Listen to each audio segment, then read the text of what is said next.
राधे राधे। कैसे हैं आप सभी लोग? आशा करती हूँ स्वस्थ होंगे, प्रसन्न होंगे और अपने उन्नति के मार्ग की तरफ अग्रसर होंगे।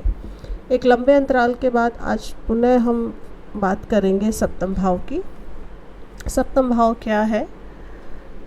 सप्तम भाव लगन के एकदम सामने वाले भाव को हम 7th हाउस कहते हैं। 180 डिग्री के एंगल पर ये घर जो है ये भाव बना होता है। केंद्र का भाव है पुनः। इससे विचार क्या किया जाता है? विवाह, पत्नी, साझेदारी और विदेश गमन मुख्य रूप से जो चीज़ें देखी जाती हैं। इसके अलावा इसके काफ़ी अन्य कारक भी हैं, जैसे साझेदारी, विषय वासना, नाभि के नीचे के जो भाग होते हैं कमर, पेट, उनका विचार किया जाता है। गुप्त अंगों का विचार किया जाता है। व्यभिचार मतलब चरित्रहीनता का विचार किया जाता है। गुप्त रोग, गुप्त रहस्य, गुप्त कर्म, इच्छाएं, इन सब का विचार हम इसी भाव से करते हैं। मूत्राशय, चरित्र, यात्रा में जो समस्याएं आपको होती हैं, आर्थिक लेन देन, कानूनी बंधन, मारक होने के कारण मृत्यु तुल्य कष्ट के लिए भी हम इसी भाव का अध्ययन करते हैं। देश विदेश में आपको कितनी प्रसिद्धि सम्मान मिलेगी उसका अध्ययन भी इसी भाव से किया जाता है।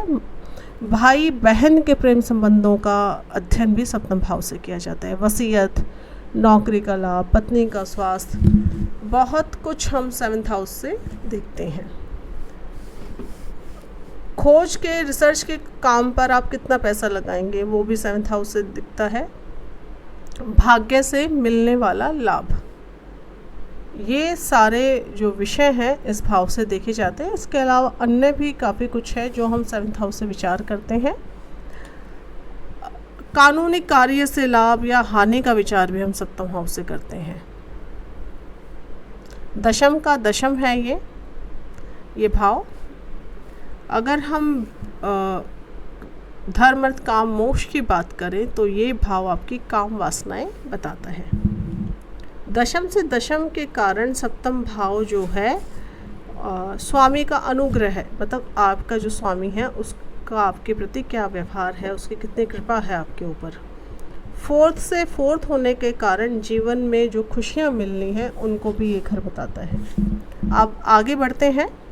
अब बात करेंगे जब यही 7th लॉर्ड मतलब जो आपका सप्तमेश है वो लगन में बैठा हो तो व्यक्ति का जो स्वभाव होगा, उसका व्यक्तित्व होगा, वो कैसा होगा। अगेन यहाँ काल पुरुष की कुंडली को उठाते हैं हम। लगन में मेष राशि, सप्तम में तुला।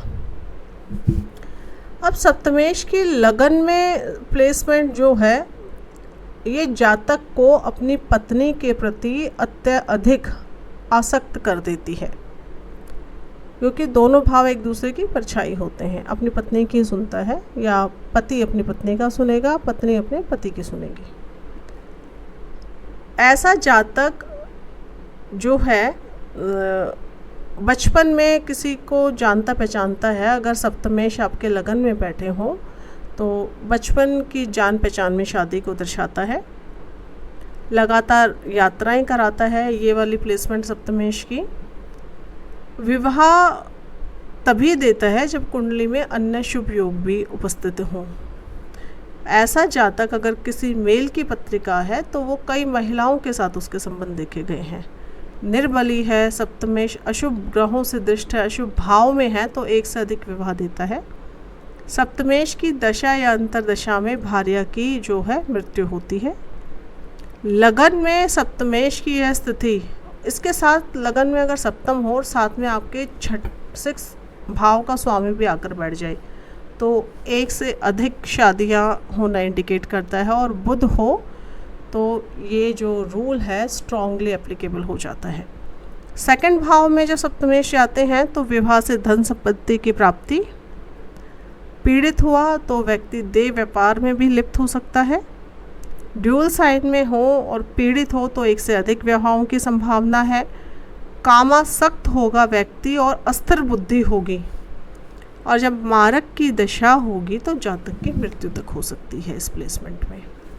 जब यही सप्तमेश आपके 3rd भाव में जाकर बैठेंगे तो भाई विदेश में वास करेगा और वहाँ वो भाग्यवान हो सकता है। भाई की भार्या के साथ अनैतिक संबंध देता है। यह स्थिति प्राय सामान्यतः अच्छी नहीं मानी जाती। भाई बहनों की भाग्यहीनता दर्शाता है। यही जो सप्तमेश जब चौथे घर में बैठेगा, सुख देने वाली भार्या, कई संतान, उच्च शैक्षिक योग्यता, कई वाहन, पीड़ित हुआ तो सारी खुशियों की कमी। कम आयु में विवाह देता है जब सप्तमेश पंचम भाव में बैठे। जीवन साथी धनवान होगा। पंचमेश पीड़ित होगा तो संतानहीनता या केवल एक कन्या संतति की प्राप्ति होती है। कुछ ज्योतिषाचार्य कहते हैं कि ये प्लेसमेंट जो सप्तमेश की शुभ नहीं है। ऐसा जातक अपनी भार्या को जो है खो देता है और उसका पुत्र जो है वो नहीं होगा। पंचम भाव प्रेम संबंधों का भाव है और सप्तम विवाह का, तो ये जो कॉम्बिनेशन है प्रेम विवाह को भी दर्शाता है। जब यही सप्तमेश आपका छठे घर में चला जाए तो देखिए छठा जो भाव है वो एक उपचय भाव है, दुष्ट भाव है। 2 विवाह देगा। चचेरी या ममेरी बहन से विवाह कर सकता है। यदि कारक शुक्र भी पीड़ित हो जाए तो जो जातक होगा वो नपुंसक होगा। भार्या जो उसकी पत्नी होगी वो बीमार होगी। मृत्यु, तलाक आदि से भार्या की हानि होगा। फीमेल की कुंडलियों में सप्तमेश का छठे भाव में जाना विवाह में देरी का कारण बनता है। यदि बृहस्पति की दृष्टि हो तो वो दोष थोड़ा कम हो जाएगा लेकिन पूर्ण रूप से खत्म नहीं होगा। अभी यही 7th लॉर्ड जाकर बैठा 7th भाव में, तो क्या करेगा? अपने ही घर में बैठा है। गजब का सम्मोहन और आकर्षण देता है व्यक्ति को।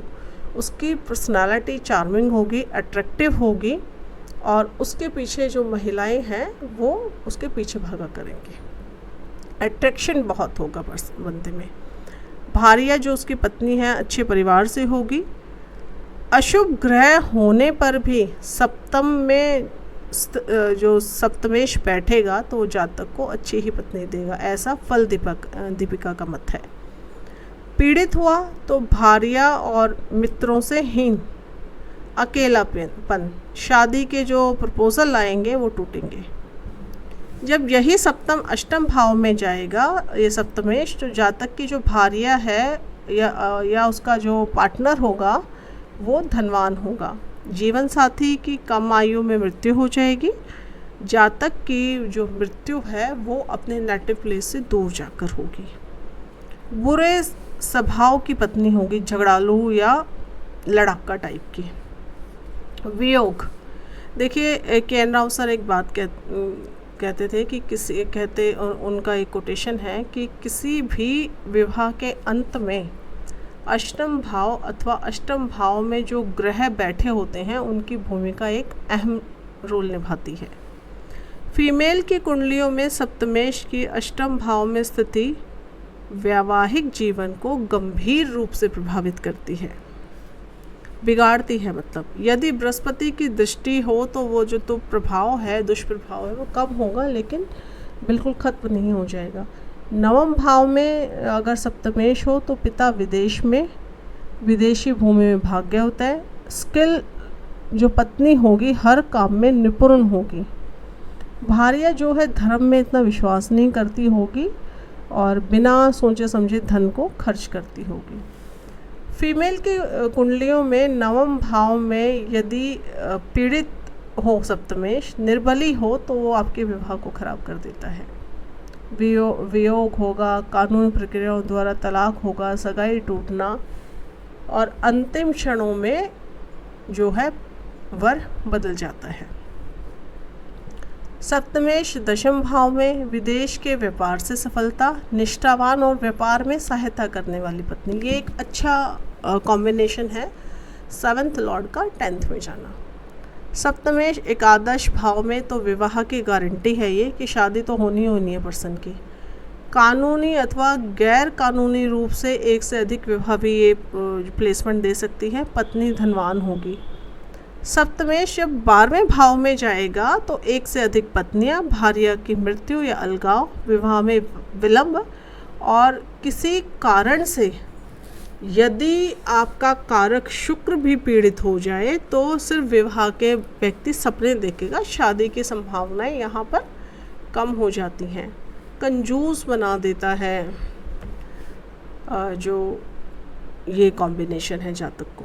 देखिए शुक्र जो है पत्रिका में विवाह का कारक कहा गया है, दाम्पत्य सुख के लिए जाना जाता है।